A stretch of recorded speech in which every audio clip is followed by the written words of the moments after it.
Well, the first impressions I had at BYU when coming here in about 1970, there was the students themselves looked a little different than I had expected, and also dressed differently. The clothes were not jeans and pants and things. It was women wearing dresses, and the men looked quite sharp. So I was impressed by the student body, but then looking at the buildings, there had been a massive building program going on, and the only thing that hadn't been done was the landscaping.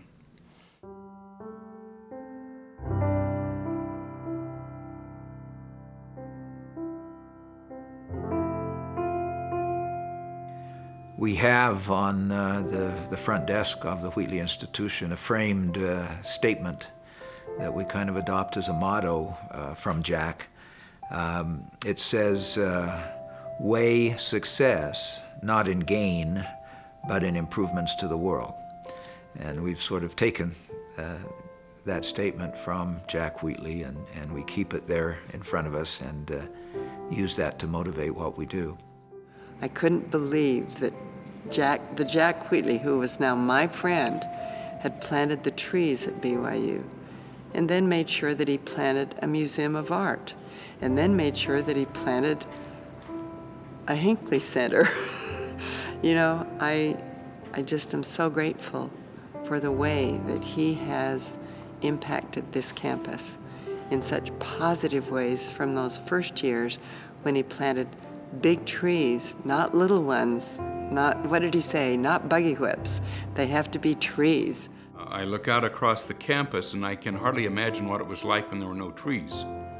But Jack Wheatley one day, I think, did that and saw what was really a fairly bland campus, devoid of greenery except for the grass, and made a proposal to the university that they plant hundreds of trees.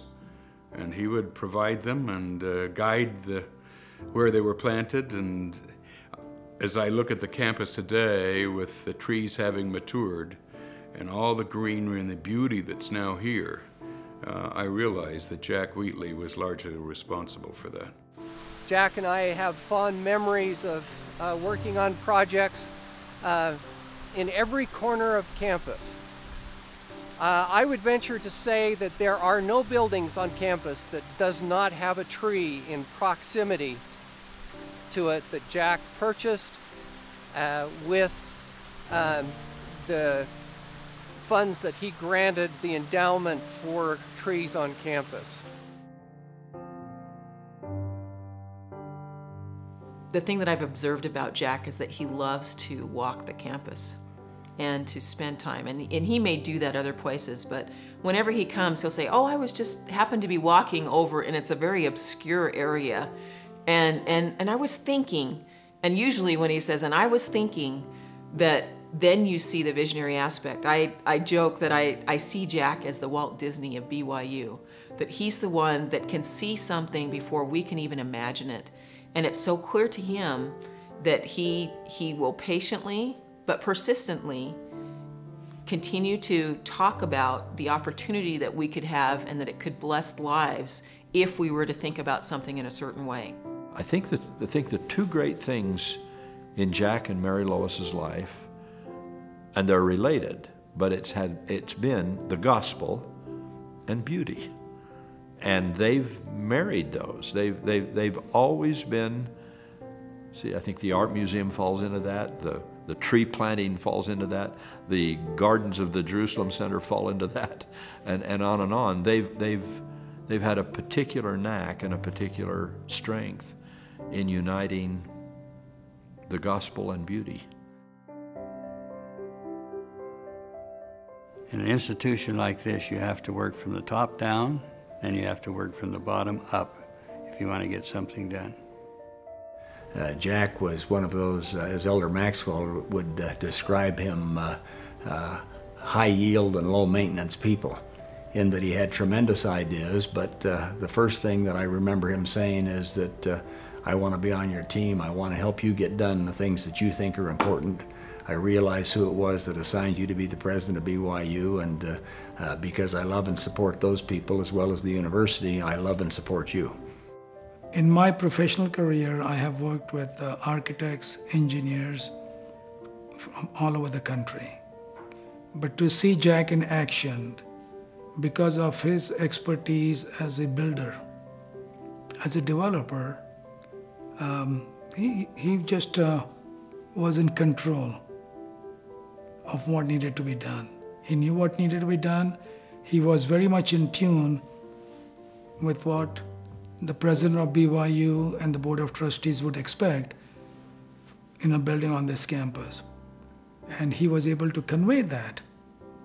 You know, as a leader, he was able to convey that to us, to share his vision, and then have us rally around him to do whatever we needed to do. One of the other things I really appreciate about Jack is the way in which he presents ideas. Quite often they'll be almost in the form of what lawyers would call a leading question. Well, don't you think if we did this, that this might be a good result that would come from this? Rather than saying, we've got to do it this way. It's just, don't you think that if we tried this, it might work this way? And then being responsive if there's something saying, well, there's this other complication here, not being wedded too much to his idea, but being willing to say, okay, well, let's shape it this way. So you get a sense that he genuinely is interested in having that conversation while knowing pretty well, given his experience, where it's going to end up.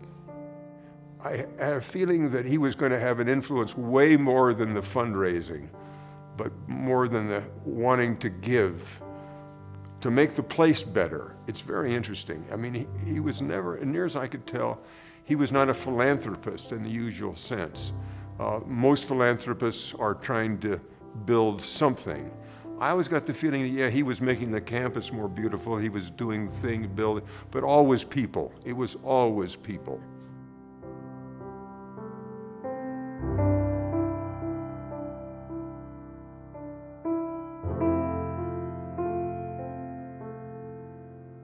He builds things. He wants to build things. He wants to build people. And he knows that college is a time when young people are being finished and completed. Not only is he willing to commit his financial resources, but to give of his talents and his time to make sure that the vision of what needs to be done at this campus, he is there overseeing it and implementing that. And that's remarkable for him to do that. He is so visionary and proactive about utilizing the means that the Lord has blessed them with to bless the lives of others. I consider Jack Wheatley a friend, not only to BYU grounds, but to all of the students, the faculty and staff, and everyone that visits here. He was much more than a giver. He was a creator of givers. He really was. I don't know how he did it. He gave them a feeling of saying, if you want to have the good life, expect that if God's blessed you, he wants you to bless others with it, do it. And you'll find joy beyond what you can do with ever accumulating wealth.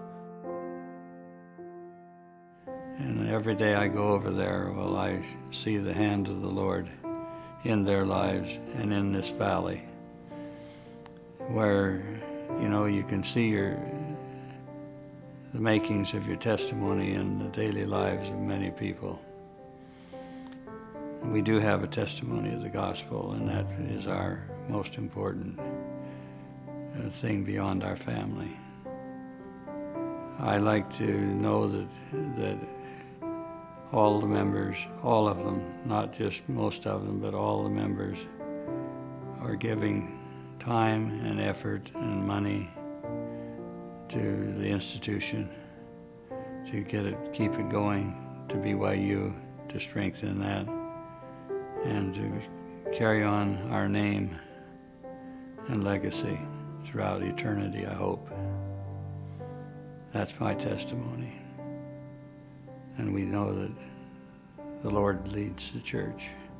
He is ahead of it. And that makes all the difference in the world if you have that testimony.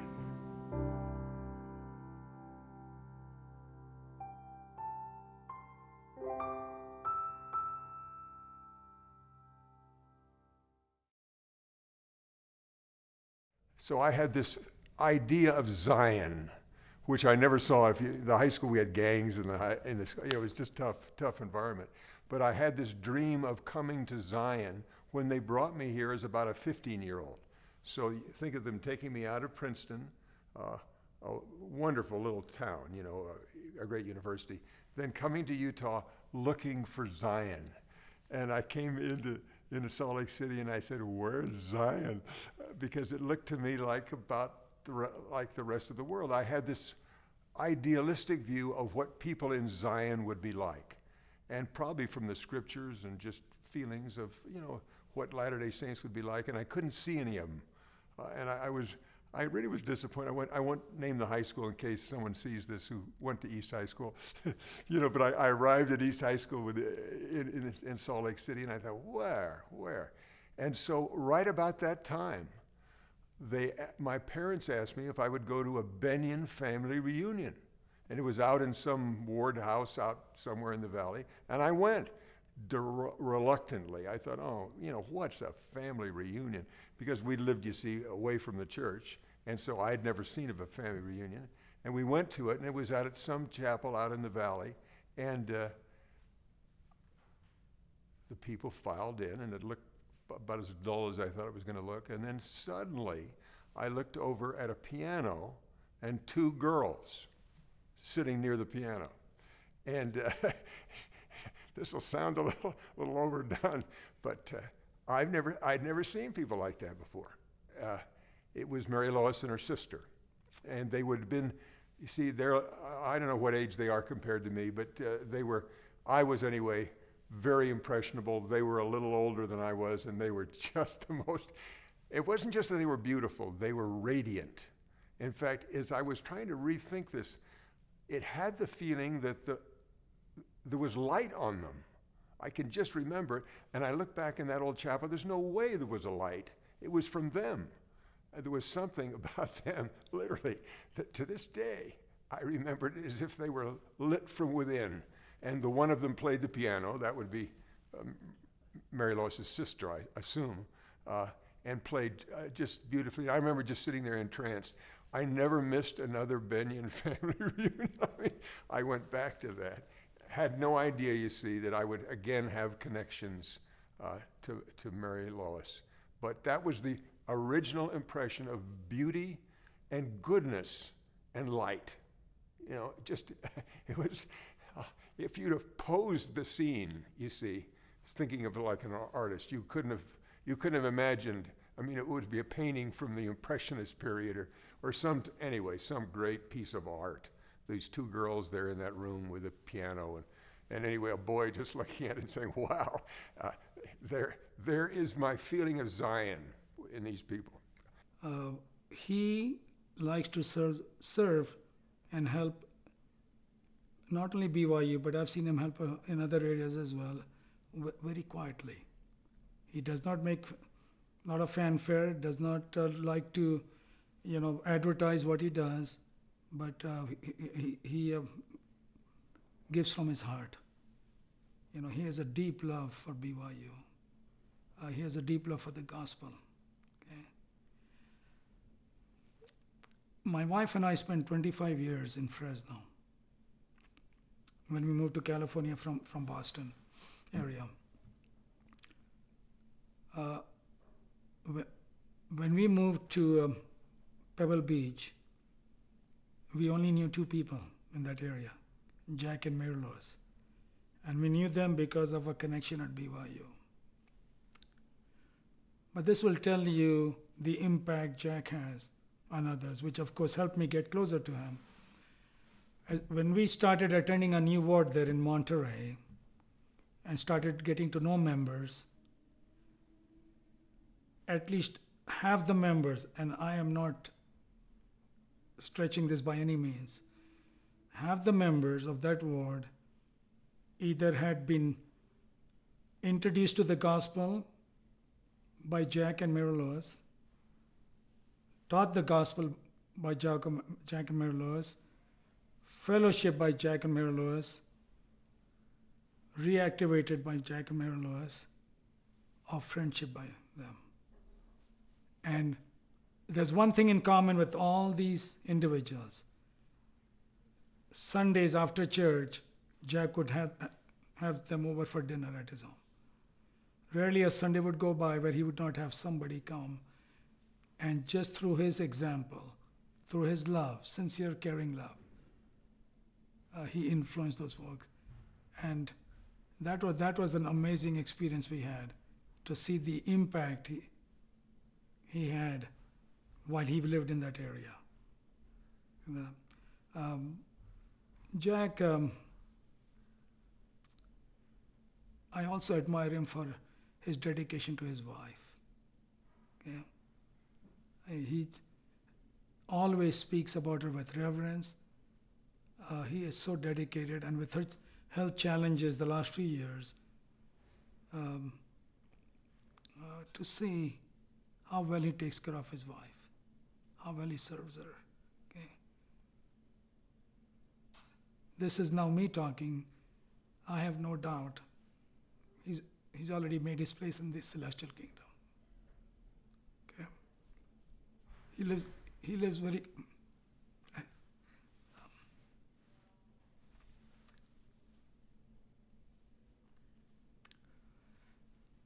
he lives very close to the Lord. It's not just on Sundays or when he bears his testimony. That's the way he lives his life. And that all leads up to this beautiful Saturday morning. It was a Saturday. It was a Saturday. And in my memory, it was about commencement time. It was toward the end of the year. We might have just had commencement. I'd have to go back and see when it actually, in my journal, see what day it actually was. But I was kind of in P-Day clothing over in the president's home, and kind of wrapping up the year and looking forward to a little summer break of some kind. And here comes Jack strolling down the sidewalk, and rounds the corner, and I think I was out on the lawn, and he was looking for me. This was a man on a mission, but it was informal that we just kind of bumped into each other, and I invited him in. We went in, sat in the little sunroom in the president's home that looked out over the campus, where I could see students coming and going every day, and we just started this conversation. And Jack said, "What do you need? What are you interested in?" And there was a special look in his eye. He probably said that to me before. He probably said it to me a lot. And that might have meant this kind of a gift and that kind of a help. But he had a little different look in his eye that day. And I had the impression, I think I could legitimately, justifiably call it a spiritual impression, that he was serious about a big gift, a real gift. And after kind of mulling in my mind a thing or two, a project or two, because a university president's always got lots to offer, whatever people are interested in, we'll be interested in. But the look in Jack's eye and his attitude was different. And so after I thumbed through my mental index of 3x5 cards of projects, I said, "Jack, what this campus really needs is an art museum. We have world-class art, and we have world-class artists. We've got a magnificent collection. We've got students to teach and a community to serve, and we've got this stuff down in basements. We've got it in warehouses. We've got it in trailers and closets and down under some tarp somewhere, and that's probably not only irresponsible of us, it's certainly academically speaking, it's a tragedy that a great collection, wonderful art, and the encouragement for a lot of artists we've never been able to do much here on this campus. The Harris Fine Arts Center was a sort of a place you could put a couple of paintings on the wall, and we'd put a few paintings around the campus in various buildings, but that isn't sometimes very smart. Security issues and all that. You wouldn't put anything very valuable out where everybody would come and go in the heat of the day. So I just gave my best speech about an art museum, and it just clicked. Now I haven't really documented with Jack how much of that he had in mind. He may have come with an art museum in mind. Certainly with Mary Lois's art and her experience as an artist, it was a natural. There's no question it was a natural. But he may well have marched over that morning thinking, if Jeff Holland's smart, he can get an art museum out of this. But he's never told me that one way or the other. Maybe it was true, maybe it wasn't. But it did seem to be the right subject at the right time, with certainly the right man and woman, the right couple. They were artists together. You know, when he talked about trees, when he talked about anything, he was painting a landscape. He was always painting a landscape. And I was down in their place, you know, down in Carmel area, and I sat with her paintings for a while. And I realized that the two of them they were both artists. They were both artists, both designers, and both designed with light. And he was that way. Very interesting. If you look at his buildings, some of them, at least that I know best, there's a feeling of airiness and light to them. And that's exactly what she was like. We talked some of her paintings together, and I thought, interesting how much they saw the world the same way. Can we make it a little more beautiful, a little more uplifting, and will it have an effect on people? And as I looked at some of her paintings, and I could say which one she liked the best, it was the one she could tell had the effect that she wanted to have in people's lives, not admiration. About her art, by the way, was very much the way he was about his whole life. She was not trying to attract praise. She was trying to create an effect of light and lifting to people. And I want you to know that I am to this day better because of them. No, better way to say it, I'm trying to be better because of them. Because they are that idealism you see I had as a little boy, that there's some Zion, there's something I was going to go to where there'd be goodness and light and a desire to help others and an unselfishness. They typified that. And they've convinced me, by the way, as I'm now growing older and I'm watching prophets, I've had a chance now to be close to prophets, they're like that. It's interesting.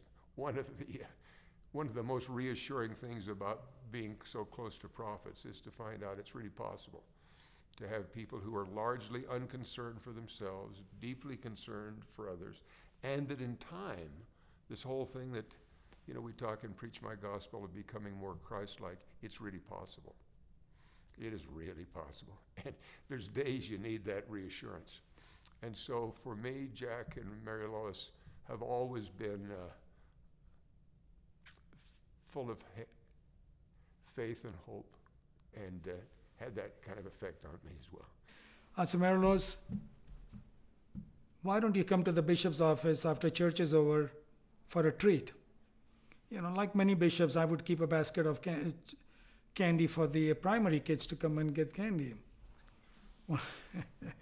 Well, Jack Wheatley would bring her in a wheelchair, and I would hold the basket out for her to get a piece of candy. And Mary Lois would, reach out to get candy. And here comes another hand, and Jack, no, you can't take that one. He wanted her just to have a specific kind of candy, and I could tell she wouldn't let go. So I'd look at Jack. I said, Jack, as your bishop, I'm telling you, let her have that candy. So The only time Jack would listen to me is when I would talk to him as his bishop. But we just had a lot of fun with each other. Anyway, so I just told Jack this afternoon when we left him in the parking lot. I said, "Tell Mary Lois I've got a box of chocolates for her, so I'm gonna do that when I see her next time." I think that's a common occurrence. I think we all try and sneak her as much chocolate as possible because we know Jack kind of puts a lid on it nowadays. Right. So whenever I see her, we always have a little something, and she's very happy to receive it. A few months ago,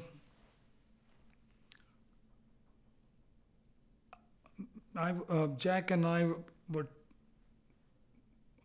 doing something together, and he says, "Why don't you spend the night with me at my home in Salt Lake?" I said, "Fine." It was kind of late, so I said, "Okay, I'll spend the night with you." And so he put me in one of those nice bedrooms in his home, and he likes. I'm a night person. I stay up late at night to do my email, and I asked Jack. I said, "Jack, do you have internet in the house?" He said, "Sure." And he took me to another room where you probably know which one I'm talking about. And I said, "Jack, what's your password for the internet?" So I was trying to get on the internet, and he said the password is "hubba hubba ding ding." I said, "Jack, I cannot think about Jack of using those kind of words." I looked at him. I said, "Jack, are you pulling my leg?" He said, "No." I said, "Spell it for me." And he spelled it "hubba hubba ding ding." I said, "Are you serious?" I said, "How did I cannot imagine Jack having a password like that." I said, "How did he get a password like this?"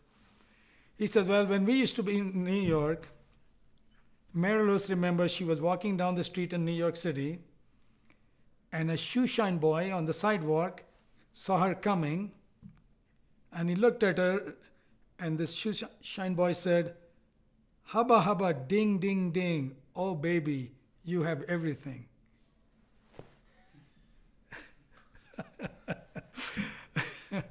And so that's how he. So I'll never forget that. Yeah. But anyway, so there is a side of Jack. I thought I knew him quite well, but apparently not. So I still have a lot more to learn about him. Yeah.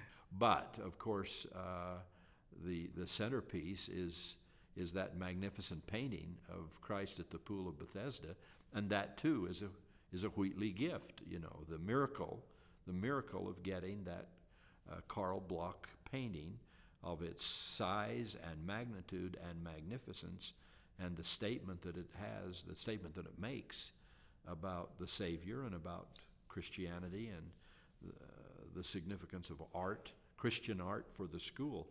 There's another symbol, there's another Wheatley gift that symbolizes this remarkable moment when we've kind of come of age, at least started to come of age, about how we collect art and exhibit art at BYU. So it's the Museum of Art, which could certainly rightly bear the Wheatley name, but that was never to be. That was their choice. That was their decision.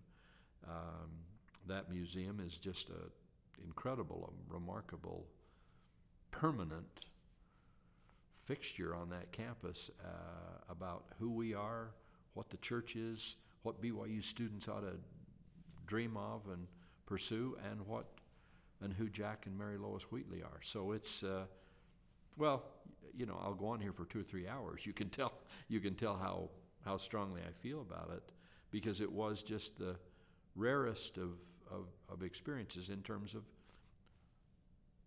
president to donor and donor to president relationships. I never had a gift in all my years at BYU, and I generated a lot of those, or talked to a lot of people and received gifts and helped generate lots of gifts.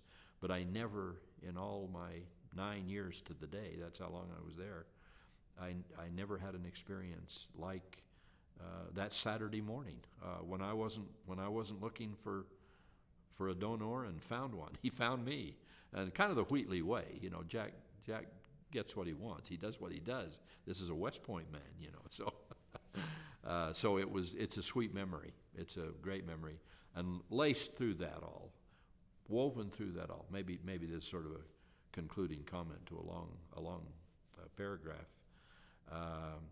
He did that for Mary Lois. He did it for her, I think, every bit as much as he did it for BYU and for the church.